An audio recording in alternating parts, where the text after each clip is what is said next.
VT de abertura Educação à Distância. Diferentes formas geométricas se movem, cortadas pelas cores azul, verde, amarelo e vermelho. Se transformam na logo da Escola Técnica Estadual Professor Antônio Carlos Gomes da Costa. As cores e formas se misturam em fundo azul e vermelho.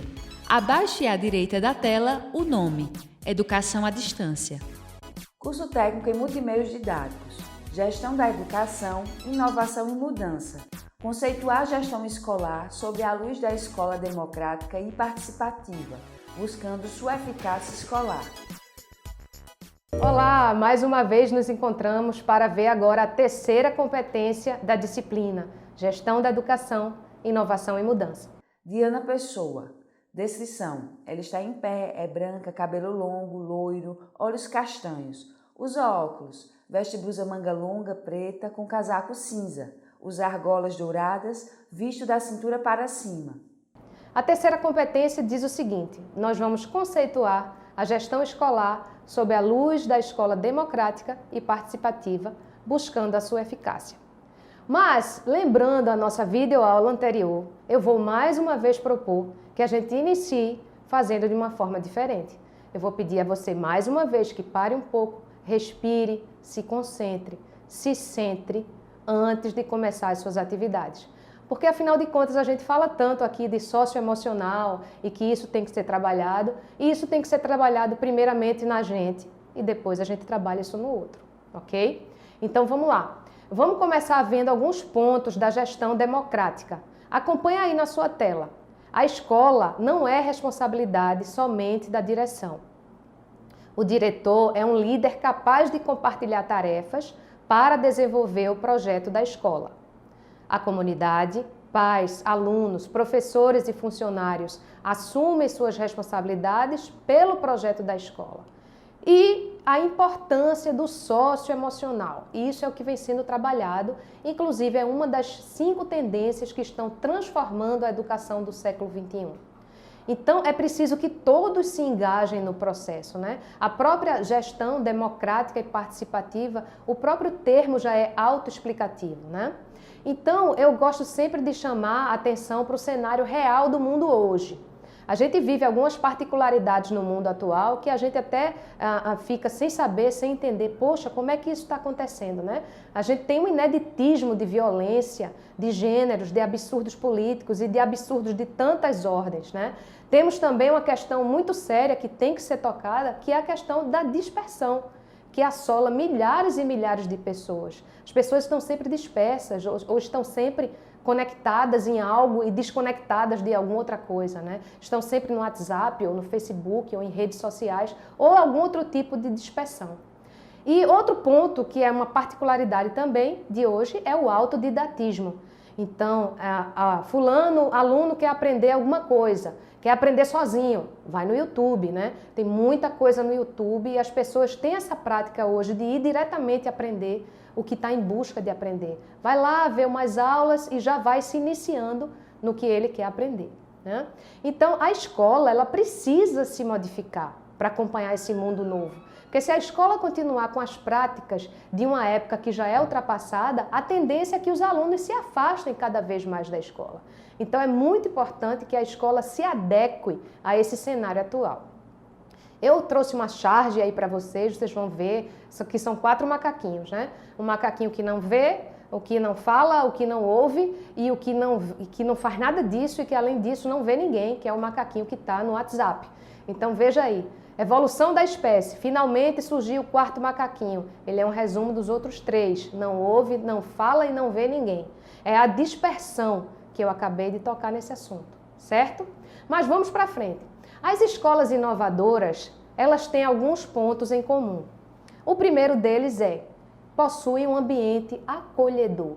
Como é que é isso, né? É o seguinte, esse acolhimento, ele não é só no sentido físico, mas é sobretudo no sentido afetivo. É preciso um movimento cultural de valorização da inovação que toque todo o grupo, incluindo os alunos.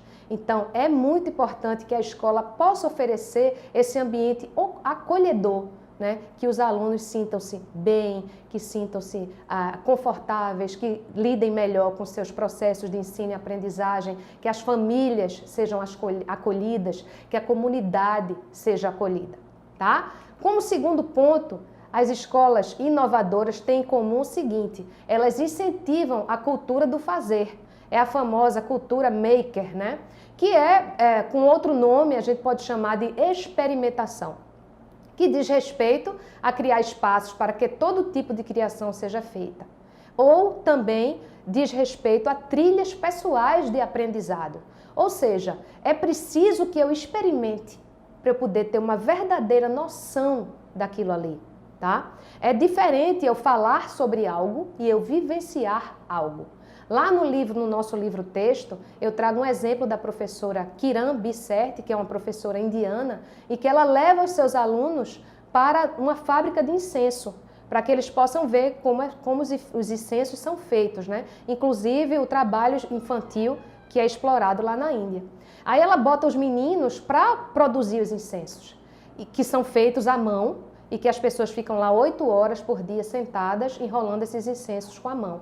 Ao final das 2 primeiras horas, os alunos estavam loucos, desesperados, com dores nas costas, e eles fizeram questão de ir às ruas para tentar conscientizar as pessoas de não explorar o trabalho infantil, de não permitir, de não aceitar o trabalho infantil. E realmente eles causaram um rebuliço, tá? Então é muito importante que a experimentação seja permitida. Ok? E as trilhas pessoais de aprendizado são muito importantes porque cada vez mais a gente vê que um conhecimento passado de uma única forma, ele não é absorvido de uma única forma.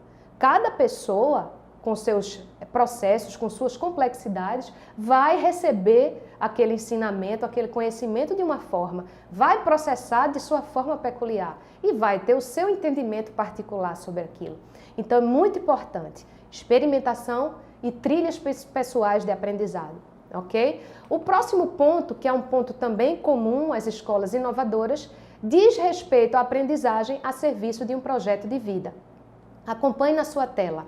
Olhar para o passado de cada aluno, a sua história, para o seu contexto atual e para as suas expectativas futuras. E isso pode ser trabalhado com a metodologia de design, focando a empatia, a criação de ambientes afetivos e de confiança, em que cada aluno pode expressar-se e contar seu percurso, suas dificuldades, seus medos, suas expectativas e ser orientado para encontrar uma vida com significado e desenhar seu projeto de futuro. Então é concatenar a escola com a vida real. Eu não posso mais permitir que a escola seja descolada da realidade. Porque o aprendizado, o conhecimento, ele não vai fazer sentido para o aluno não vai ter interesse em aprender se a coisa for totalmente desconcatenada da sua realidade. Então é muito importante que essa aprendizagem ela possa estar a serviço do projeto de vida daquele aluno, tá? Indo um pouco mais para frente, tem mais uma questão que é uma questão de interseção, vamos dizer assim, das escolas inovadoras. Todas elas transmitem a seguinte mensagem para os seus alunos: persigam seus sonhos, só que eles os ajudam a realizá-los, dando orientação, dando apoio, mesmo que depois esses sonhos mudem, porque os nossos sonhos vão mudando ao longo das nossas vidas, né? Ao longo das nossas fases. Mas é importante dizer que o aluno persiga o seu sonho e dá o devido apoio, a devida orientação para que isso aconteça. Acompanhe na tela o conceito de gestão democrática, ação participativa. Bom, ela se contempla no envolvimento de todos que fazem parte, direta ou indiretamente, do processo educacional, no estabelecimento de objetivos, na solução de problemas, na tomada de decisões, na proposição de planos de ação, em sua implementação, monitoramento e avaliação, visando os melhores resultados do processo educacional. Então, mais uma vez, nós estamos tocando no mesmo ponto. É preciso o envolvimento de todos que fazem parte, seja direta ou indiretamente. Mas para que a gestão democrática com ação participativa aconteça, é preciso desse engajamento, tá? Prosseguindo mais um pouco, eu vou perguntar a você o seguinte: Você consegue lembrar que eu destaquei lá atrás, na LDB, no artigo 12, lá na primeira competência, o ponto 4, que diz assim: articular-se com as famílias e a comunidade, criando processos de integração da sociedade com a escola. Lembra disso? Então é muito importante articular-se com as famílias e a comunidade. E é muito importante que sejam criados esses processos de integração da sociedade com a escola. Aí tem uma tendência que está transformando a educação do século XXI, que sincroniza muito bem com esse ponto do artigo 12 da LDB, que é o uso do território. Mas o que é isso, o uso do território? Olha, é usar o entorno da escola a favor da própria escola. É encarar os meninos como potenciais pensadores de solução. É ativar a comunidade. Então, por exemplo, uma aula pode acontecer na padaria da comunidade, na farmácia da comunidade, uma contação de história entre os mais velhos da comunidade e outras variadas formas, mas é importante que seja usado o território, né? O território da comunidade onde a escola está inserida. E esse é um ponto, né? Uma tendência que vem realmente transformando a educação do século XXI e precisa ser colocada em prática cada vez mais. Uma outra tendência que também vem transformando a educação chama-se competências para o século XXI. Aí essa tendência, você acompanha aí na tela, ela envolve 3 pontos: cognitivos, intrapessoais e interpessoais. O que é isso? O que isso quer dizer? Bom, as competências cognitivas, já estamos acostumados a trabalhar com elas há muito tempo, né? Diz respeito aos processos de aprendizagem, né? As capacidades de aprendizagem e tal. O que a gente vai bater mais forte aqui são as competências intrapessoais e interpessoais, que, em outras palavras, significa aprender a lidar consigo mesmo e com o outro. Para quê? Para não virar joguete na mão das emoções, para poder gerir suas próprias emoções e assim transitar melhor no terreno das interações. Então acompanha aí na tela. Capacidades de atingir objetivos, perseverança, autocontrole, entusiasmo para atingir objetivos, trabalhar com os outros, cordialidade, respeito, cuidado e gerir emoções. Calma, otimismo e confiança. Ser proativo, saber criar um blog, por exemplo, e, mais uma vez, não ser um joguete na mão das emoções. Então, eu gosto mais uma vez, eu vou tocar nesse mesmo ponto de trazer a coisa para a prática, porque a gente fala muito, é muita teoria, mas é importante que a gente veja a prática acontecendo para que a gente tenha uma ideia mais concreta das coisas. Então, eu vou chamar de psiconáutica esse momento que a gente vai entrar agora. Psiconáutica significa um mergulho interior. Esse mergulho interior, para que seria? Bom, eu quero que esse mergulho traga as seguintes reflexões. Será que eu possuo as competências para o século XXI? Sim, não, algumas, uma parte. O que é que eu preciso fazer para cultivar essas competências? Bom, existem várias formas, né? Yoga, meditação e outras tantas práticas holísticas são excelentes ferramentas para nos levar a pensar na forma de lidar conosco mesmo e com os outros. Mas é preciso que você se abra.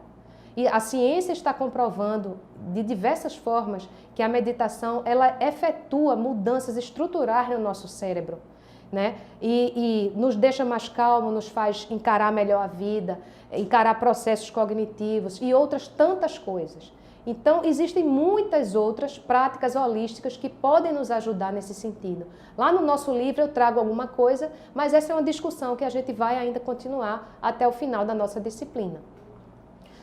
Prosseguindo mais um pouco, ainda sobre a psiconáutica, né, aquele mergulho interior que eu falei, é importante dizer que diversos estudos confirmam que alunos que têm competências socioemocionais mais desenvolvidas apresentam maior facilidade de aprender os conteúdos acadêmicos. As competências socioemocionais não são inatas e fixas, são competências que você pode aprender, você pode praticar e você pode ensinar, seja no ambiente escolar ou dentro de casa, ou nos dois, né? Ou em todos os ambientes que você transitar. Vai ser melhor para você, vai ser melhor para o seu entorno, vai ser melhor para todo mundo. Então, pensa nisso. Pensa no desenvolvimento dessas competências socioemocionais, mas pensa nelas começando primeiramente em você, ok? Aí eu venho tocar no ponto de mais uma tendência que está transformando a educação do século XXI, que é a experimentação, que eu já falei lá na competência passada e aqui eu venho trazer de novo, porque ela está sendo amplamente utilizada. Então, acompanhe aí na tela o que é que quer dizer experimentação. Novas metodologias procuram desenvolver o aprendizado a partir de experiências práticas.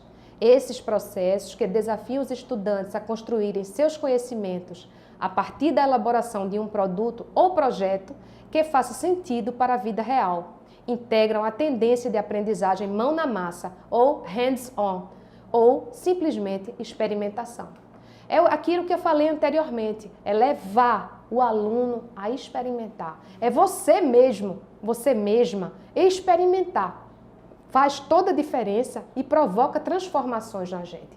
Aí, mais uma vez, naquela história de trazer a prática para comprovar a teoria, eu trago o caso da Escola Municipal Maria do Socorro Rocha de Castro, que é uma escola que fica em Oricuri, no interior de Pernambuco.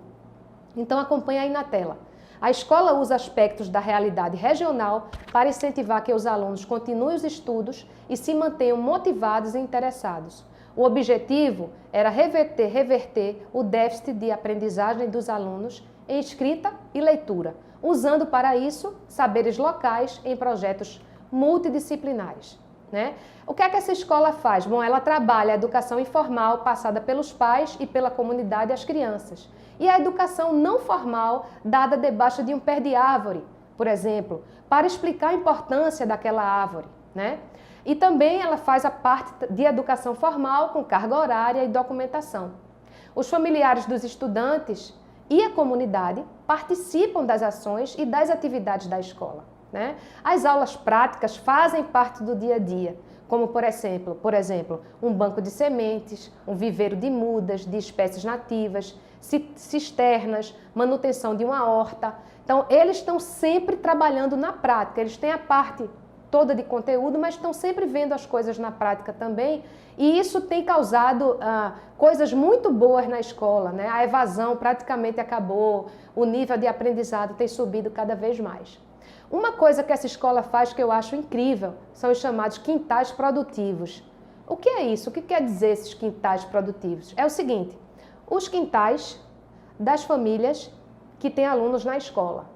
Esses quintais que antes eram usados para guardar todo tipo de entulho e não eram cuidados como deveriam ser, eles passaram a ser cuidados por essas famílias e passaram a se tornar pontos onde acontecem festas da escola, comemorações, reuniões, e isso causou uma integração muito grande entre as famílias e a escola e fez realmente um diferencial. Então, assim, já que estamos falando de educação, inovação e mudança, vamos nos abrir para novos formatos, vamos enxergar que tem muita gente que já está fazendo a coisa de uma forma totalmente diferenciada e que nós podemos usar esses exemplos como parâmetro, como referências, para também fazer a nossa parte e conseguir trazer um pouco de inovação e mudança para a nossa educação.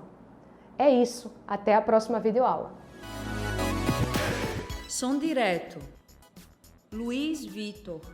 Imagens, Leandro Silva. Produção de vídeo, Joana Rodrigues. Audiodescrição, Jonara Medeiros Siqueira. Direção de arte, Isabela Oliveira. Edição, Alisson Lima, Danilo Albuquerque. Professor autor, Diana Pessoa. Design educacional, David Souza Nascimento. Maria de Fátima Duarte Angeiras. Renata Marques de Otero. Terezinha Mônica Sinício Beltrão. Coordenação do curso, Anara Mariane Perboar. Coordenação executiva, George Bento Catunda. Coordenação geral, Paulo Fernando de Vasconcelos Dutra. Videoaula produzida em novembro de 2017. Conteúdo produzido para os cursos técnicos da Secretaria Executiva de Educação Integral e Profissional, em convênio com o Ministério da Educação, Rede ETEC Brasil.